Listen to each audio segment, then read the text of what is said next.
Hi, everyone. I am super excited to be here again with you. I've been on a little bit of a mission to have conversations with other experts in the health and wellness space because I really feel like there's this gap between sort of our medical model of care and then optimized health and wellness. And so just really wanting to have a lot of conversations around this idea of healing and holistic healing and all of the different parts that are related to that.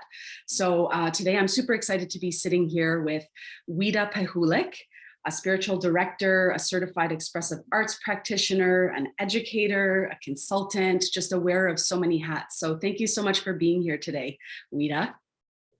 Thank you. Thank you so much for having me.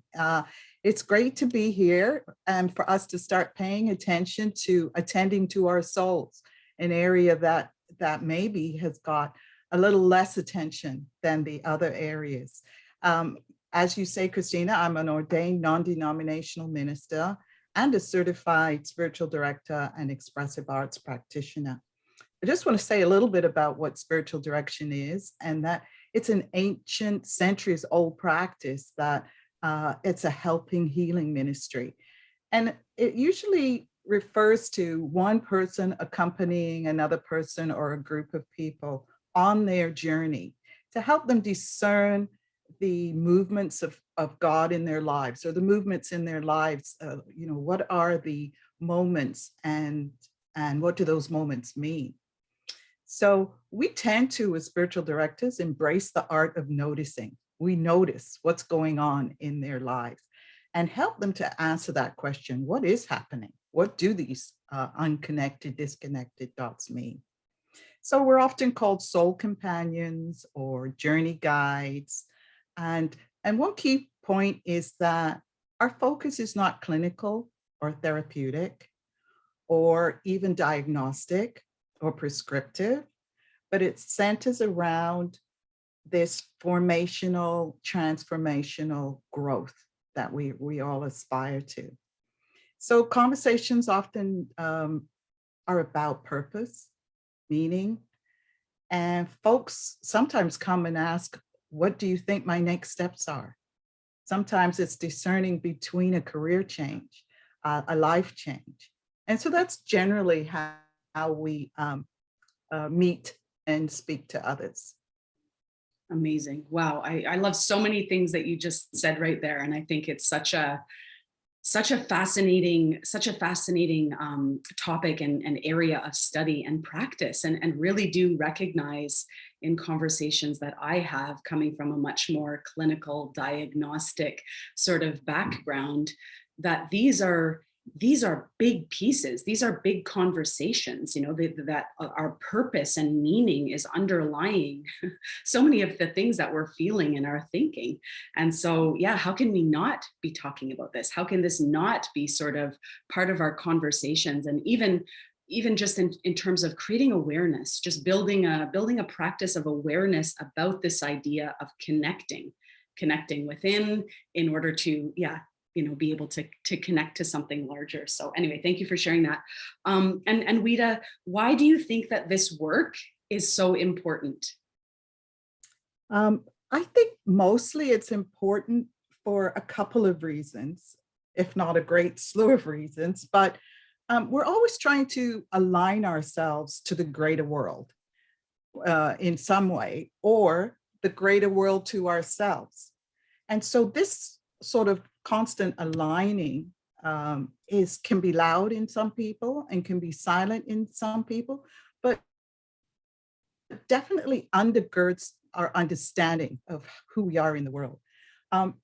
There's this idea that disharmony in the world, the greater world, can also be disharmonizing in ourselves. We know great things like 9/11, the recent pandemic for 2 years, war, all of these things also help to unsettle or work to unsettle us in the ways of how do we respond? So who are we in this greater discord between the world, the universe, and us? And so some of the inner aches have been this sense of unknowing or needing clarification or somebody just to point out those breadcrumbs to say, where is all of this leading to? So it's important because it speaks to that greater quest that is common to everyone. We're always at all times uncovering and discovering who we are and our sense of self. And that always has this idea that it needs to be rooted, that it needs to be grounded in something greater than who we are. So often those are the questions: who am I? What's my purpose? How am I uniquely equipped for this world? And what's next? And so this idea that we're always looking for meaning, it's actually cognitive. The brain, the mind does want to make meaning of things. And so it's not just a soul or a spiritual quest. There is something that is hardwired into us to make meaning of things. And so sometimes we're unsettled because we can't make that meaning. We can't sort it out. So there our mind gets defragmented, which then affects our body. But both areas, the mind and the body, and the stresses affect the spirit and the soul, the place where we live out of, the seat of our emotions. And so we know that when we speak about wellness, I believe that there is a holistic side to wellness, as you've said, body, mind, and spirit. But often we talk about body and mind, or we have separate domains for these three, and there's no integration, or there's no looking at it from the perspective of how do these interconnect? And what is it about my spirit or my soul that I'm not attending to? Mm-hmm. Yes. So it can become lopsided, right? The focus can be prioritized. Let me fix my body, or let me fix my mind. But we lesser think about, let me fix what's happening spiritually. And so I think in your practice, you may have had some of these questions, some of these quests, some of these ideas where people are saying, oh, I got an idea that something's missing, but they can't quite put their finger on it. Have you seen that? Yeah, absolutely. Just sort of this, I mean, you spoke so beautifully to lots of different things, alignment and, that mind, body, spirit. And again, we're only able to talk about things that we have knowledge of, right? So a lot of us, like, it's hard for us to talk about spirit, if our only understanding of spirit is God, and we don't resonate with that sort of denomination, or then we've kind of closed off this whole part of ourselves that still needs, again, all of us have this inner spirit, this inner calling, this inner knowing, this purpose, this deeper meaning. And so definitely I feel, sometimes when I'm talking to people about stress, and I'm asking what their main stressors are, of course there's like the busyness of the checklist of things to do.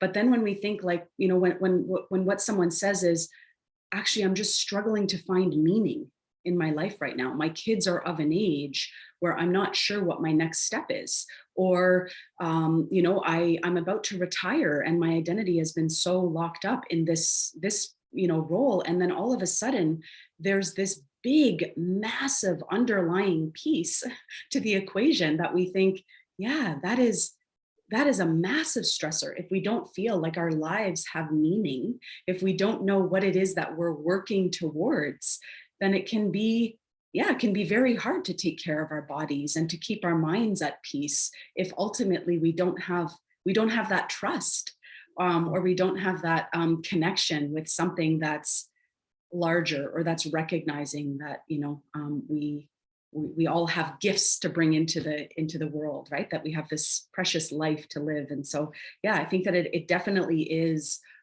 part of conversations. And even in the last year and a half, I've been inviting more reflection on this other, sort of connection to spirit, connection to purpose, finding deeper meaning, recognizing that when we heal that piece, it creates so much ease in terms of healing the mind, or healing the body when we have, this bigger context where we're able to feel a sense of settle, so where we feel settled.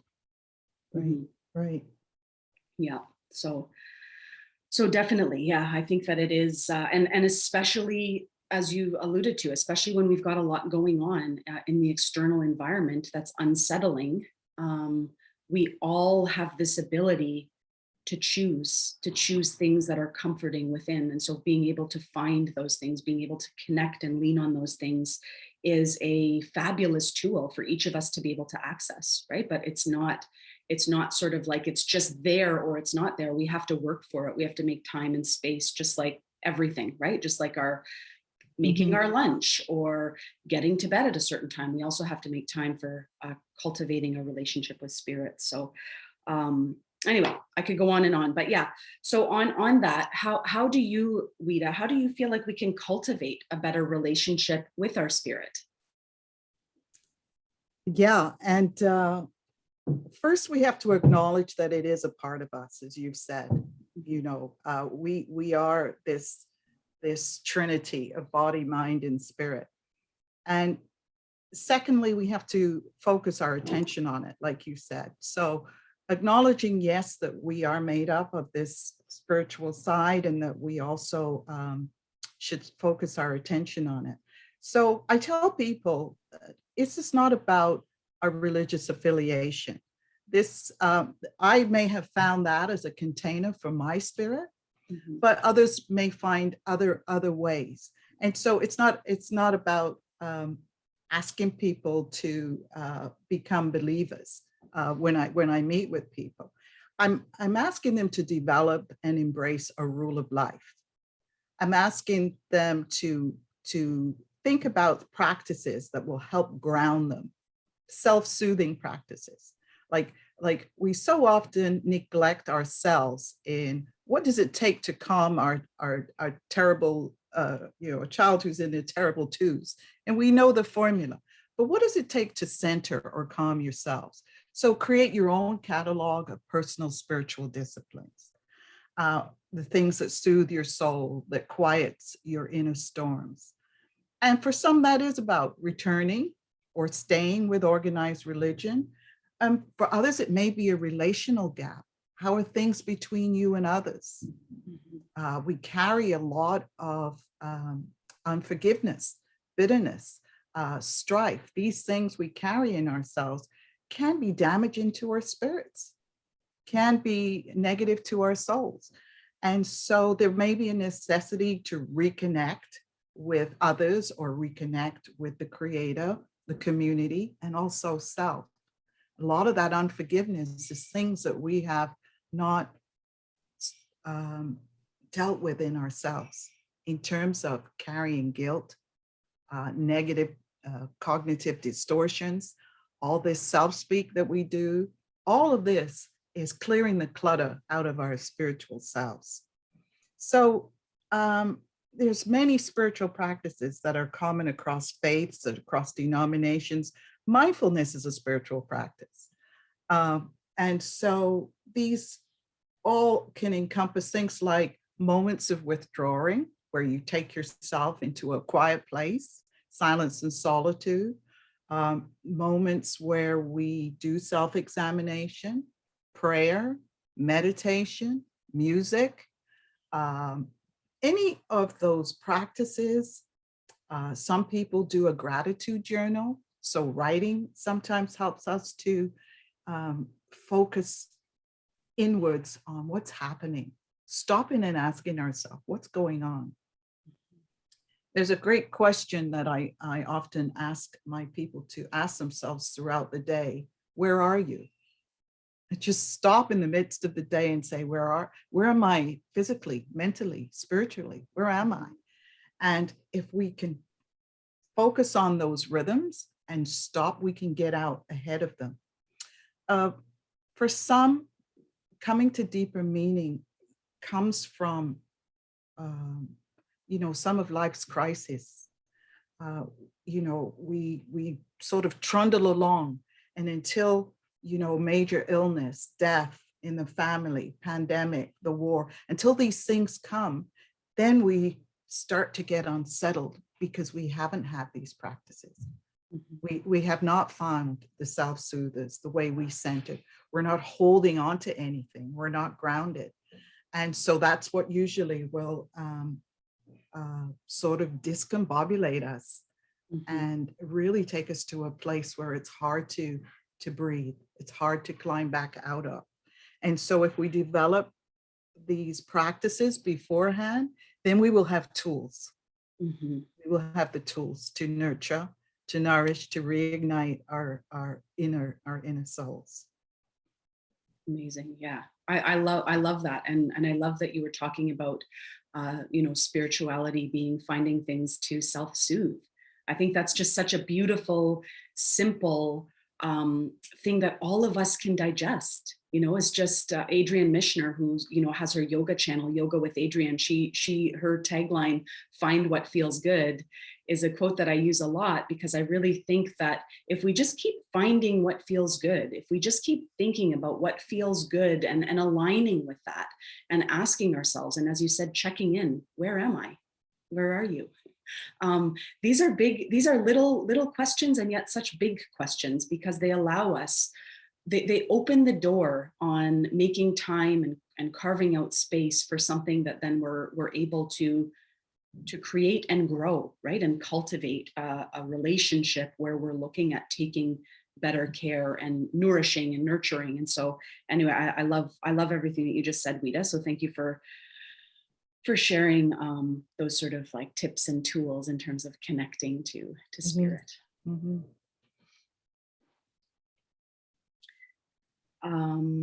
Excellent. And in terms of, if people are wanting to connect with you, in terms of like doing like some of the work that you do, where can they find you, or how can they connect with you, Ouida?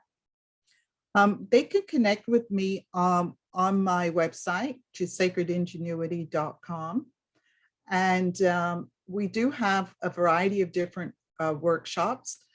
But one of the areas that I found to be quite engaging is an invitational exercise that journeys through people's sacred story.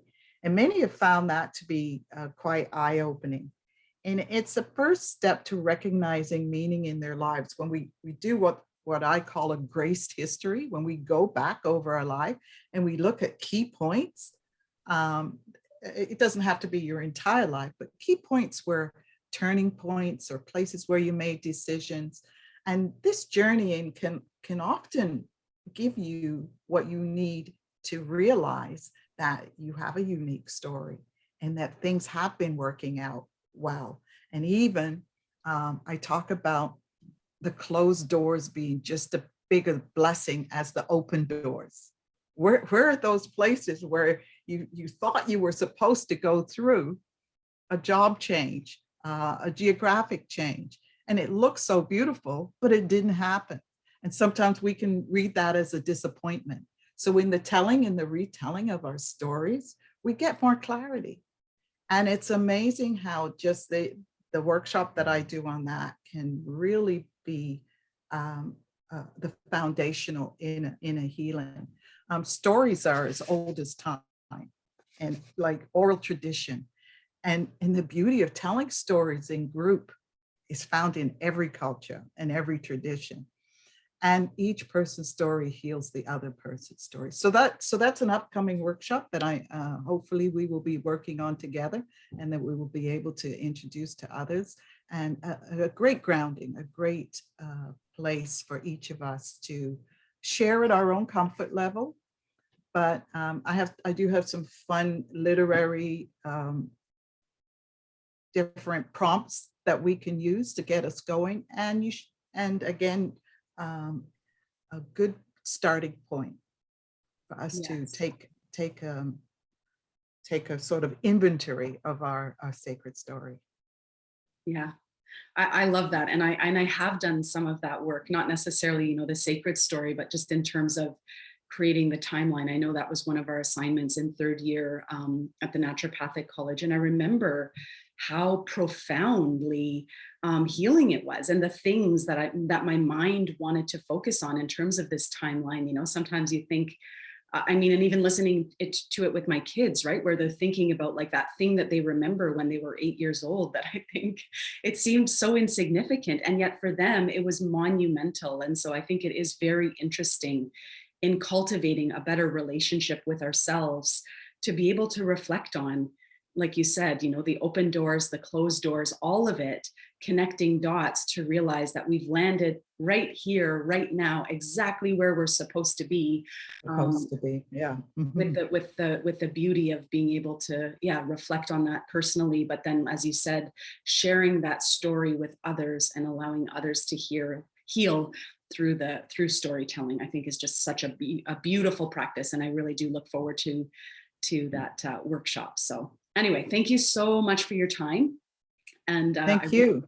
I really did enjoy this conversation, and I really feel like it's such a timely conversation to be having right now as we come out of the pandemic. And you know, as you said, lots going on in the world, and just really needing, all of us really needing to nourish body, mind, spirit, all of it. If we want to show up in the world and we want to live our best lives, we need to be focused on these three important pieces. And I think it's anyway, just really valuable for you to touch on this topic that is so, you know, close to your heart, and really grateful for this opportunity to connect, Ouida. Thank you so much. It's been great talking to you. Amazing. Thank Okay, you. bye now. Okay, bye. Take care.